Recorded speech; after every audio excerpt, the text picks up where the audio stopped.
Welcome to மிச்சிசை. இன்னைக்கு நம்ம வீடியோவில் எதை பற்றி பார்க்க போகிறோன்னா வுல்ஃப் ஆஃப் வால் ஸ்ட்ரீட் படத்தை பற்றி பார்க்க போகிறோம். Wolf of wall street. So இந்த படத்தோட கதையை பார்க்குறதுக்கு முன்னாடி இந்த படத்தில் ஹீரோ ஒரு டயலாக் பேசியிருப்பார். அது என்ன டயலாக்னு பார்த்தீங்கன்னா, there is no nobility in poverty. I have been a rich man, I have been a poor man, I choose rich in every fucking time அப்படின்னு சொல்லிட்டு ரொம்ப அக்ரஸிவாக அவர் பேசியிருப்பார். ஸோ இந்த படத்தோட கதையை சிம்பிளாக சொல்லணுன்னா, மணி, பவர், உமன், ட்ரக்ஸ், இந்த நாளை சுற்றி தான் அந்த படமே இருக்குது. ஸோ ஒருத்தனுக்கு பணம் அதிகமாக கிடைக்கும் போது என்ன ஆகும்? அதிகபட்சமான ஒரு பணம் கிடைக்கும் போது ஆட்டோமேட்டிக்காக பவர் அதிகமாகும். பவர் அதிகமாச்சுன்னா ஆப்வியஸ்லி பொண்ணுங்க, அவன் எத்தனை வகையான பொண்ணுங்க ஆசைப்படுறானோ அத்தனை பொண்ணுங்க. அதுக்கப்புறம் ட்ரக்ஸு, போதைப் பொருள் தான். தம்மு, தண்ணி, உலகத்தில் உள்ள அத்தனை போதைப் பொருள்களும், கொக்கைன், ஹெராயின், கஞ்சா, அது இதுன்னு அத்தனை போதைப் பொருளும் அவன் பழக ஆரம்பிச்சிருவான். ஸோ இதுதான் ஒரு பெரும்பான்மையான பணக்காரங்களோட வாழ்க்கை லைஃப் ஸ்டைலுங்கிறது இதுதான். ஸோ மேபி ஒரு ரொம்ப கம்மியான பணக்கார பீப்புள் வேணால் ஓரளவு டீசெண்டாக வாழலாமே தவிர, பெரும்பான்மையான பணக்காரங்க அவங்க லைஃப் இந்த மாதிரி தான் வாழ்கிறாங்க. இந்த படம் பார்க்கும்போது நம்மளுக்கு தெரியுது, இந்த மாதிரி தான் வாழ்கிறாங்க போல் பெரிய பெரிய பணக்காரங்களாம் அப்படிங்கிறத நம்மளை இந்த படம் பார்க்கும்போது ரொம்ப நல்லாவே தெரியுது. அதுலேயும் புது பணக்காரன் இருக்கான் தெரியுமா? ஒரு சாதாரண இடத்துல திடீர்னு சடனாக ஒரு புதிய பணக்காரன் ஆகிட்டான். ஸோ அவன் மாத கணக்கில் சம்பளம் வாங்கிட்டு இருந்தவன் திடீர்னு அவனுக்கு ஒரு பெரிய ஜாக்பாட் அடித்து ஒரு மிகப்பெரிய ஒரு கோடீஸ்வரன் ஆகிட்டானா அவனோட வாழ்க்கை எப்படி இருக்கும்? அவனை கையிலே பிடிக்க முடியாது. இந்த உலகத்திலே என்னமோ கடவுள் படைத்த ஒரு குழந்தை மாதிரி அவர் மாறிடுவார். ஸோ அவனை பார்த்திங்கன்னா இஷ்டத்துக்கு எல்லாத்தையும் அனுபவிப்பான். பரம்பரை பணக்காரனுக்கு சின்ன வயசுலேருந்தே அவன் எல்லாமே பார்த்துருப்பான் இல்லையா? இந்த பணம், காரு, பங்களா, ஏசி ரூமு, ஜலாபுலா பொண்ணுங்க, அது இதுன்னு எல்லாமே அவன் சின்ன வயசுலேருந்தே பார்த்துருப்பான். ஆனால் சின்ன வயசுலேருந்து வறுமையில் அடிபட்டு ரொம்பவே கஷ்டமான சூழலில் இருந்து புதுசாக ஒருத்தன் பணக்காரனாக மாறுறான்ல, ஸோ அவன் தான் பார்த்திங்கன்னா வாழ்க்கையை வாழ தெரிஞ்சவன்னு சொல்லலாம். அந்த மாதிரி இந்த படத்தில் ஹீரோ வாழ்ந்துருக்காரு. ஸோ லியோனார்டோ டிகாப்ரியோ தான் இந்த படத்தில் நடிச்சிருக்காரு. அவர் நடிக்கலை, வாழ்ந்துருக்காரு. வாழ்ந்துருக்காரு. படத்தில் ஆரம்பத்துலேருந்து முடிவு வரைக்கும் பார்த்திங்கன்னா கம்ப்ளீட்டாக அந்த படம் ஒரு 18+ படம் தான். ஸோ ஹாலிவுட்டில் ஒரு மிகப்பெரிய ஒரு புகழ்பெற்ற ஒரு டேரக்டர் மார்ட்டின் ஸ்கூசர் அவரோட ஒரு முக்கியமான ஒரு படமாக இந்த வுல்ஃப் ஆஃப் வால் ஸ்ட்ரீட் படத்தை சொல்கிறாங்க. இந்த படத்துக்கு பார்த்திங்கன்னா கின்னஸ் வேர்ல்ட் ரெக்கார்டு கொடுத்துருக்காங்க. எதுக்கு கின்னஸ் வேர்ல்ட் ரெக்கார்ட்னா, உலகத்திலே ஒரு படத்தில் அதிகமான கெட்ட வார்த்தை உள்ள ஒரு படம் சொல்லி வுல்ஃப் ஆஃப் வால் ஸ்ட்ரீட் படத்துக்கு கின்னஸ் வேர்ல்ட் ரெக்கார்டு கொடுத்துருக்காங்க. அதுபோக பார்த்திங்கன்னா ஆஸ்காரில் பல விதமான கேட்டகரியில் இந்த படம் நாமினேட் ஆகிருக்கு. ஸோ இந்த படத்தோட கதை என்னன்னு பார்த்தீங்கன்னா, ஜோர்டன் பெல்ஃபர்ட் அப்படிங்கிற ஒருத்தரோட கதையை வச்சு தான் இந்த படம், ஒருத்தரோட உண்மையான கதையை வச்சு தான் இந்த படம் எடுத்திருக்காங்க. ஸோ ஜோர்டன் பெல்ஃபர்ட் பார்த்தீங்கன்னா ரொம்பவே சின்ன வயசில் ஒரு சாதாரண டிகிரி முடிச்சுட்டு நிறையா பணம் சம்பாதிக்கணும் அப்படின்னு ஆசைப்படுறாரு. அதுக்கு போகக்கூடிய இடம் என்னென்னு பார்த்தீங்கன்னா ஷேர் மார்க்கெட், வால் ஸ்ட்ரீட். ஸோ அமெரிக்காவில் நியூயார்க்கில் பார்த்தீங்கன்னா வால் ஸ்ட்ரீட் அப்படிங்கிற ஒரு ஏரியாவில் இந்த ஷேர் மார்க்கெட்டை உள்ள விஷயங்கள் எல்லாமே பார்த்தீங்கன்னா இந்த வால் ஸ்ட்ரீட் ஏரியான்னு சொல்லுவாங்க. ஸோ ஷேர் மார்க்கெட்டில் போய் ஒரு ஸ்டாக் புரோக்கராக ஜாயின் பண்ணுறாரு. இவருக்கு தெரிஞ்ச ஒரே விஷயம் என்னன்னா, நல்லா பேசுறது. எப்பேற்பட்டாலே வாயிலே நல்லா பேசி பேசி பேசி உஷார் பண்ணிடுவார். மிகப்பெரிய பணக்காரங்களை யாராக இருந்தாலும் சரி, அவங்கள பேசி பேசி அவங்க மைண்டு வாஷ் பண்ணி அவங்கள ஷேரில் இன்வெஸ்ட் பண்ண வச்சுருவாங்க. ஸோ இவங்க ஸ்டாக் புரோக்கராக என்ன பண்ணுறாங்கன்னா, பெரிய பெரிய பணக்காரங்கள்ட்டெல்லாம் பேசி அவங்களோட மிகப்பெரிய ஒரு கோடிக்கணக்கான பணத்தை ஷேரில் இன்வெஸ்ட் பண்ண வச்சு, ஷேரில் இன்வெஸ்ட் பண்ணும்போது ஸ்டாக் புரோக்கருக்கு கமிஷன் போகும். அதே மாதிரி அந்த ஷேர் ப்ராஃபிட் ஆனாலும் கமிஷனு, ஃபெயிலியர் ஆனாலும் கமிஷனு. ஸோ எப்படி பார்த்தாலுமே ஸ்டாக் புரோக்கருக்கு கமிஷன் போகும். ஸோ அந்த கமிஷனை வச்சு பார்த்திங்கன்னா இவங்க இப்போ நிறைய கோடிக்கணக்கில் சம்பாதிக்கிறாங்க. ஸோ இதுதான் அந்த படத்தோட அந்த ஸ்டாக் புரோக்கர் அவர் வேலையை பற்றின ஒரு சுருக்கமான ஒரு டெஃபினேஷன் சொல்லலாம். ஸோ அவர் பார்த்திங்கன்னா அவர் எல்லா போகிற இடம் பூரா பார்த்திங்கன்னா ஒரு ஃபஸ்ட் ஒரு இடத்துல ஜாயின் பண்ணுறாரு. அங்கே பார்த்தீங்கன்னா ஃபுல்லாக ஃபோன் காலில் பேசி நிறைய பெரிய பெரிய கிளைண்ட் பிடிக்க சொல்கிறாங்க. இவரும் பார்த்திங்கன்னா பயங்கரமாக கிளைண்ட்லாம் பிடிக்கிறாங்க. அப்போ அவருக்கு ஹீரோக்கு ஒருத்தர் அட்வைஸ் பண்ணுறாங்க, இங்கே பாரு, நீ பயங்கரமாக வேலை செய், என்னன்னாலும் பண்ணு, தம் அடிக்கிறியா, தண்ணி அடிக்கிறியா, ஈவன் நீ மாஸ்டர்பேட் பண்ணுறியா, நிறைய பொண்ணுங்களோட இது பண்ணுறியா, நம்மளுக்கு நம்ம ஃபீல்டு, நம்ம ஷேர் மார்க்கெட் ஃபீல்டில் ஏன்னா இது பணம் சம்மந்தப்பட்ட ஃபீல்டு. ஸோ நம்மளுக்கு ஸ்ட்ரெஸ் ரொம்ப அதிகமாக இருக்கும். ஸோ ஸ்ட்ரெஸ்ஸை கம்மி பண்ணுறதுக்கு ஒரே வழி பொண்ணுங்க, மேட்ரு, ட்ரக்ஸு, இதுதான் நம்மளுக்கு இங்கே இருக்கக்கூடிய ஒரே ஆப்ஷன் சொல்லிட்டு, நீ என்னன்னாலும் பண்ணு, ஆனால் எனக்கு தேவை, எனக்கு இந்த டார்கெட்டை முடிச்சாகணும் அப்படின்னு சொல்லி ஸ்ட்ரெஸ்ஃபுல்லான ஒரு ஜாப். அந்த சீன் அப்படியே காமிக்கிறாங்க.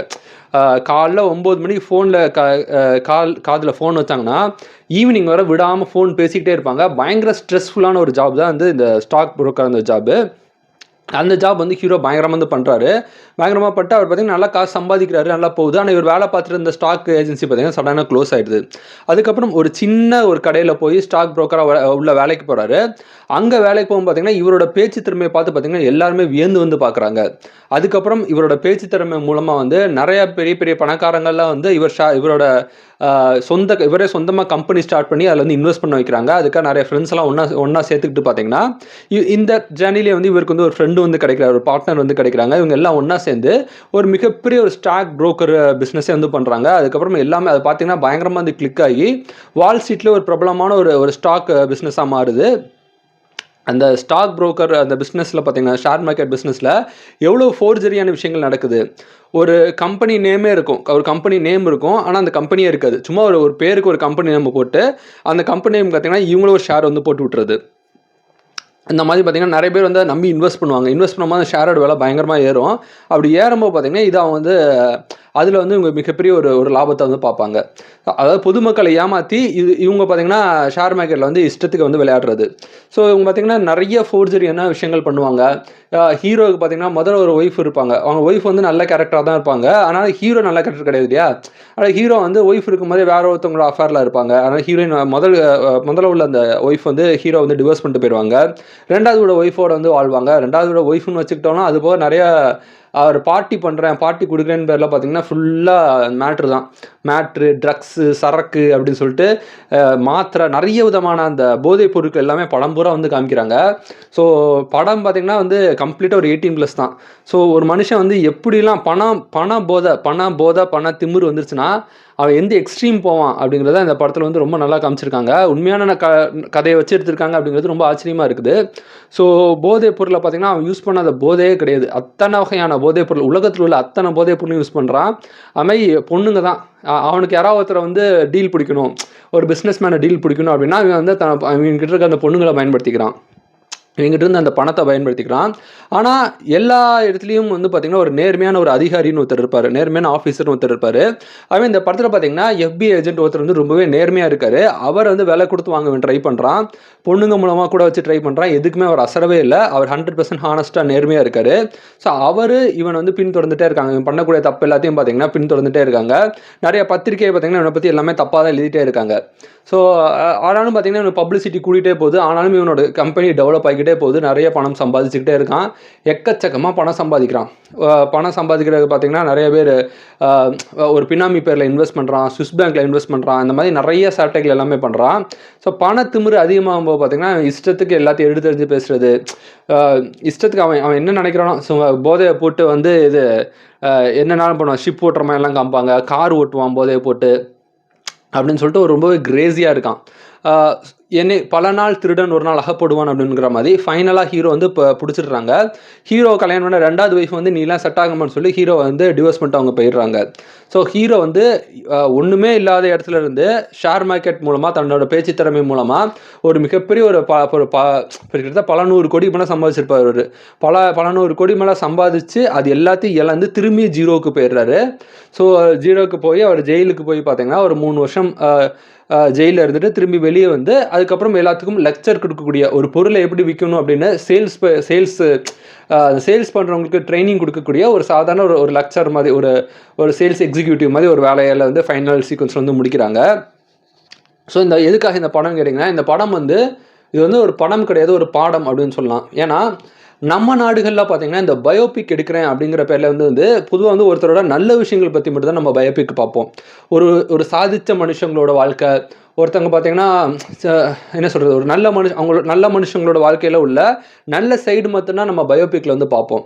ஆனால் வெளிநாட்டில் எடுக்கக்கூடிய பயோபிக்கில் பார்த்தீங்கன்னா ஒரு மனுஷன் எந்த மனுஷனுமோ உலகத்தில் ஒழுங்கு கிடையாது.